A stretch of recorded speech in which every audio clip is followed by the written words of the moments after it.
scorching hot desert, seemingly one of the most barren places on earth. No food, no water, just sand. And one of the most amazing traditions of generosity to be found anywhere.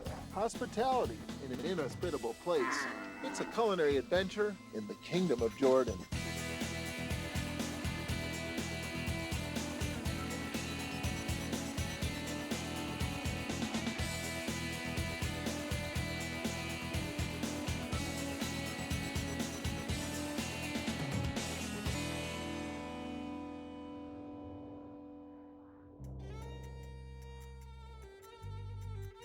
أهلا وسهلا بكم في الأردن.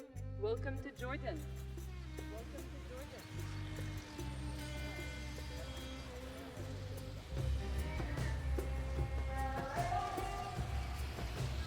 I'm really looking forward to exploring traditional Jordanian food.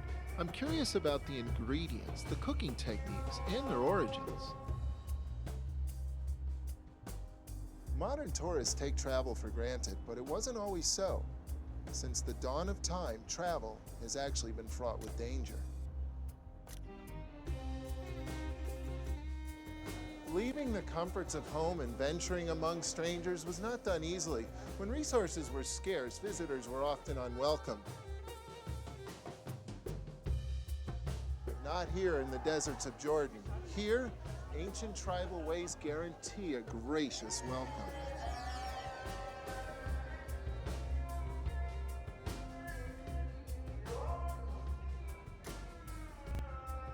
And speaking of hospitality, I've actually stumbled onto a local cooking school where I've been invited to come and learn how to make the national dish of Jordan.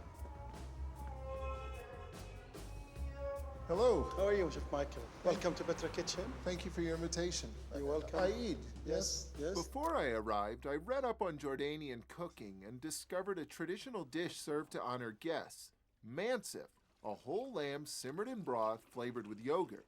I've never seen yogurt in this form before. This is jamid. Jamid. Jamid. This is dried yogurt. Yeah. Jamid.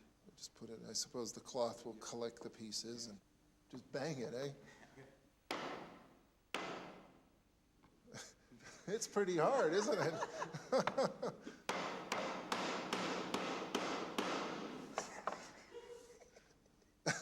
That didn't do anything. I've never even heard of this before, let alone seen it.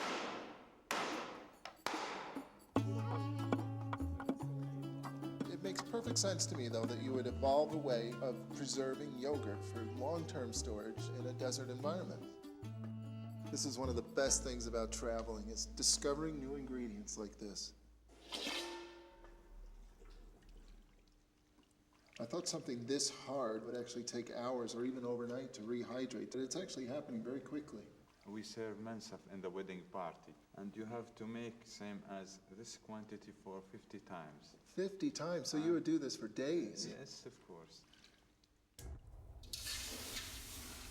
This isn't something we see every day. The head, yes. This is showing the generosity of the host for the guest. We have sacrificed an entire lamb for Exactly. you, our Exactly. guest. Yes, exactly, yes. He's having a bad day. In essence, the lamb is now braising, which means it will take some time to tenderize to reach its full potential. As a guest in Jordan, it's a real honor to be served mansif. As a chef in Jordan, it's a real honor to learn how to make it.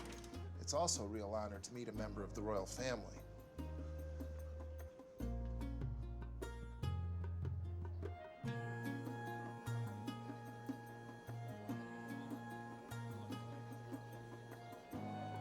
Ahlan wa sahlan, Michael. Welcome to Thank you. Petra. It has been a dream of mine all my life to visit Petra. This is one of the 7 wonders of the world. Yes, it's really a magical place. And who would have actually carved this? The Nabateans were the people who lived in Petra and built all the monuments in Petra. I've seen many things, but never anything like this. A mysterious place, you know. Indeed. Now, I must admit, I've never actually met a prince before, and I sort of expected bodyguards and caravans of cars and red ropes and carpets. We believe modesty is the best policy, you know. God forbid we were like that. We would not be connected with our people, you know. May I share some words with you? Yeah, sure, please. This is a quote from King Hussein. Uh-huh. I believe with all my heart that if a man is to give of his best, he must live the fundamental life of an ordinary man. To me, that speaks to hospitality. What do those words mean to you? In Jordan, hospitality, it's something that's inbred within us from a very young age. We have this saying in Arabic, jar qabl dar, meaning your neighbor before yourself. Even if you have hardly any food in your house and a guest walks into your house, you have to give the guest whatever you have, even if it means that your children go hungry. So it's the gesture. The gesture is really what is important. I'm learning how to make the mansif. It's That's fascinating. Wonderful. You'll be a true Jordanian. Thank you. May I invite you to join us for dinner? My goodness, it would be an honor for me to eat mansaf with you. Your Highness, thank you so much. I've really enjoyed meeting you. I look very much forward to the invitation this evening. And sharing the mansif. Thank you so much. I'll make sure to have a light lunch. And I'll make sure to get it cooked properly. Wonderful. See you this I'm evening. excited to be learning about the mansif, but I have to admit I'm a bit intimidated to be sharing it with a prince. And there's thousands of years of tradition in this dish. Cooks have been making it forever, and I guess I want to show respect to all of them. I want it to be fit for a prince.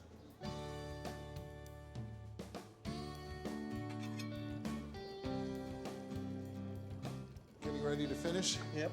I hope you don't mind. I invited the prince to dinner. Oh, it's my great pleasure. It's very good. Once the lamb is tender, it's always served on a bed of saffron-scented rice, layered on sharak, a flatbread. It's then sprinkled with parsley and toasted nuts. How does it feel to be making this dish? Great honor. Yeah. Great honor to make, because you make it for your guests. Yeah, special day. Special day, yes. Okay, so part of the hospitality here is this needs to look bountiful. There needs to look like a lot of food. So just set it in the middle? Just sit in the middle and put it up. Up? Like, Looking up? I've cooked lamb 1,000 different ways, but nothing ever even Of course, close to there's this. different ways to cook lamb. And of course, almonds and pine nuts. These are all ingredients from the You region. know, mansaf without this stuff is not mansaf. I have to say this is one of the most unique aromas I've ever smelled in any kitchen. The only thing missing here is a fork. We're not allowed to use the fork in the mansaf. Really? We should, yes, we should eat in our hand. Really? Yep. Okay. That's how the way we. This is amazing. Every step of the way, I'm learning something new every step of the way, truly. The preparation and presentation of the mansaf is very traditional, and I understand that the way it's eaten is as well, especially in the presence of a prince.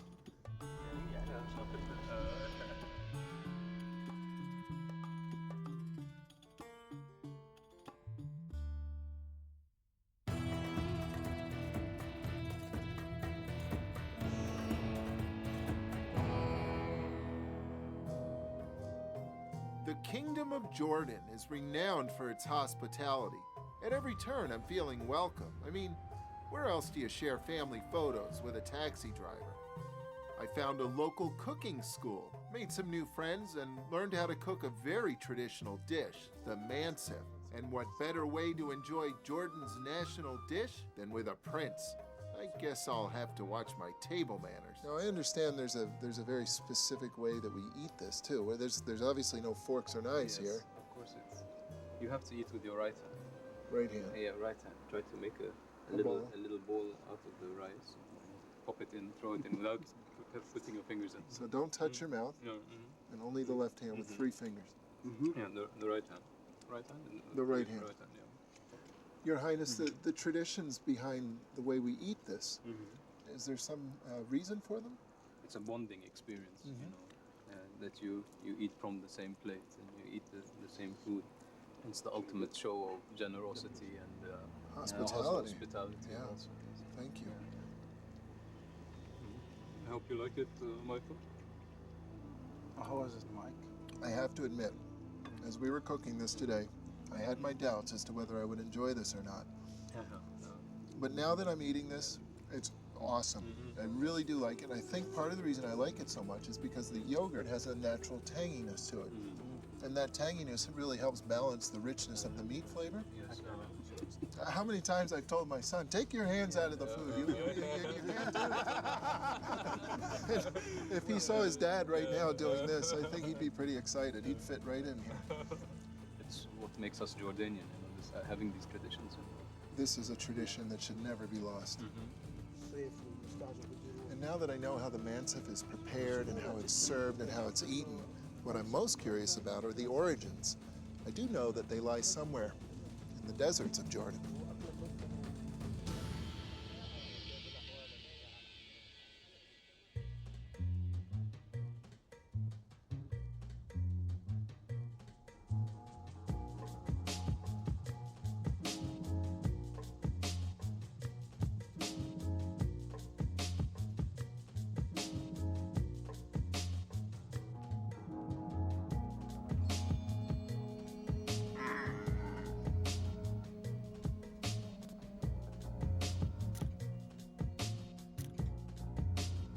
His Royal Highness and I are heading out into the desert to Wadi Rum to find a Bedouin tribe.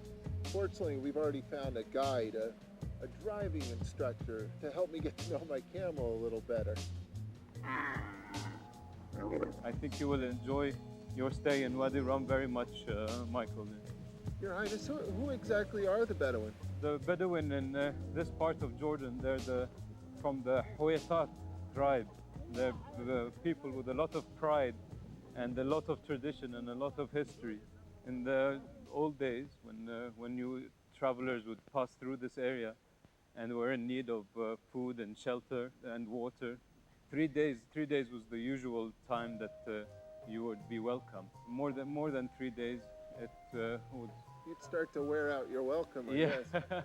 Well, after a few hours on this camel, I'm certainly looking forward to arriving.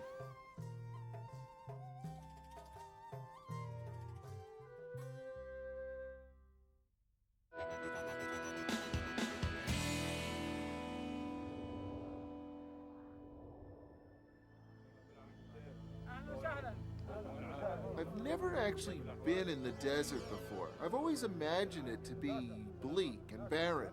But here in Jordan, I'm discovering something else altogether. A genuine welcome everywhere I go. But I've never visited a Bedouin tribe before. And clearly, it's not every day a prince and a chef show up on camels out here.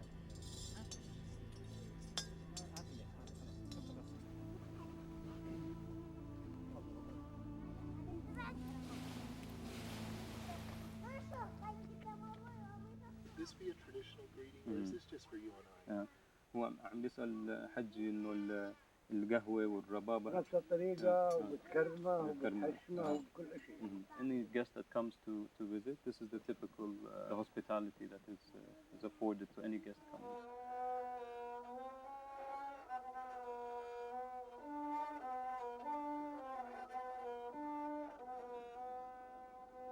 Would it be possible to see how they actually make the coffee?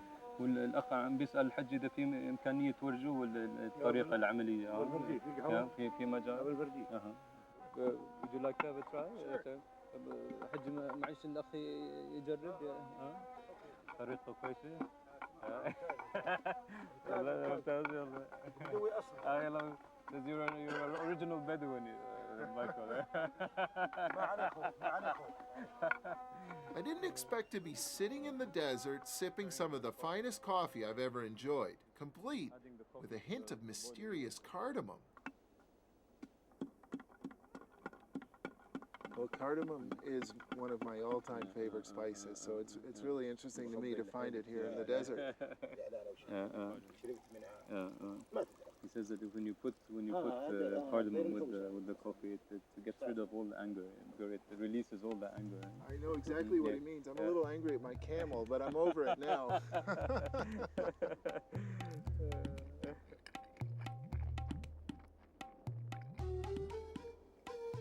You've enjoyed this experience, Michael? I'm very much enjoying this experience. I'd love for my little boy to be here and play with these boys.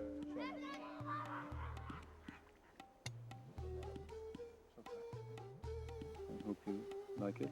I think this is the best cup of coffee I've ever had. And I can't imagine ever drinking coffee again without cardamom in it. It's so good.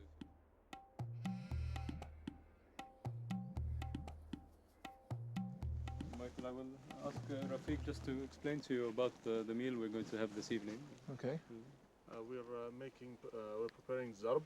Zarb. Yeah, and that's a very traditional meal we serve here in the desert. It's a whole lamb, and we make it a wide cut. This means when there's a lot of blood going out, there's no pain for the sheep when it's killed. You want to get the blood out of the meat as fast as possible. It makes the meat more pure, and it makes it taste better, really. And the sheep gets killed very quickly, and that's very merciful Yeah, for her. it's very humane. Yes. I understand. This is something in Western culture is completely removed from the death of the animal, from the existence of the animal. I mean, a lot of kids are growing up in Western culture with no understanding. It's just something you see in a package in the supermarket. It's not part of your consciousness that this came from an animal. I think it's wrong. I think it creates many problems. In effect, we're going to bury the goat with the fire and cover it with sand, which sort of creates an oven, a sealed off oven. Yes, yes. Where is the wood? There is no wood. I don't see the wood.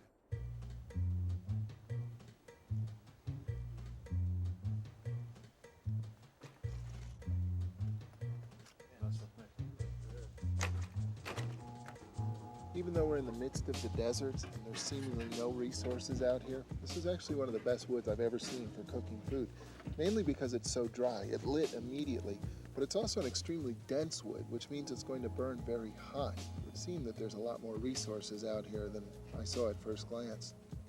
Allspice, cardamom, black pepper. Anything else in there? Cumin? Cumin, yes. Salt? Salt, yes.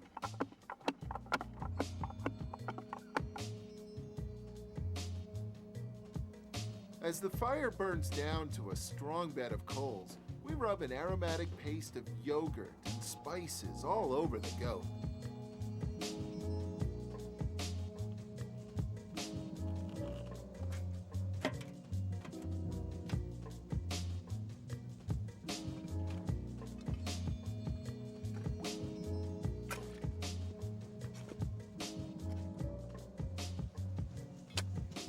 In effect, we've just created a gigantic oven here. The sand is going to insulate the barrel. It's going to keep the heat where it needs to be, in with the goat. I guess the trick now is not to forget where we put the zarb so we can find it out here.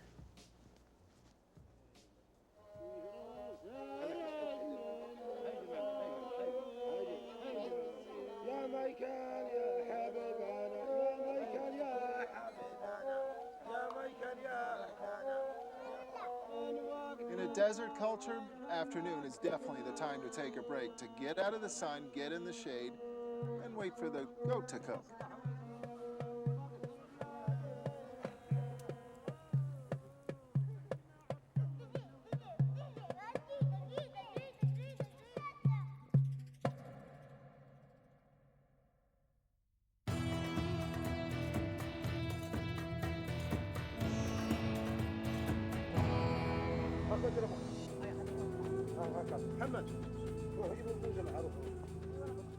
It's been about 2.5 hours since we buried the goat, which means dinner is almost served as soon as we dig it up. How is it going, Michael? We're about to find out. Oh, it's hot. Look at that. It's very hot. I guess the key here is to keep that sand out. Voila. Look at that. It's not overdone. This meat is perfectly cooked and it smells amazing. The aroma of the spices. This is a very efficient cooking method, born of time and place and limited resources, and the universal quest for flavor. As the goat roasts, its melting fat actually bastes the meat, keeping it flavorful and juicy.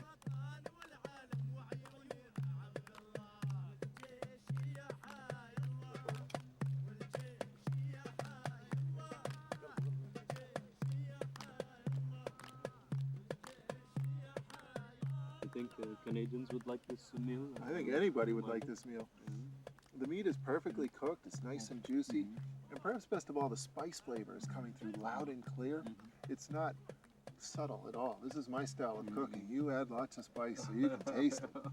How would you say this characterizes Bedouin culture? The whole family helps to make this guest welcome. We like that you feel one of us from the first moment you enter our home. Thank you. A bonding experience. It's about the communal sharing. Of course. And taking the time to be with each other and have some fun and conversation. Of course. I understand. I must say, having never visited the desert before, I've always imagined it to be a very inhospitable place, but now I've never felt more at home. Thank you. Of course, now since you've had the dinner with us, you're our prisoner. We're not gonna let you go. We want you have to stay the night with us in the desert and see the beautiful sky of Disa and Wadi Rum. It's the most beautiful sky in the world.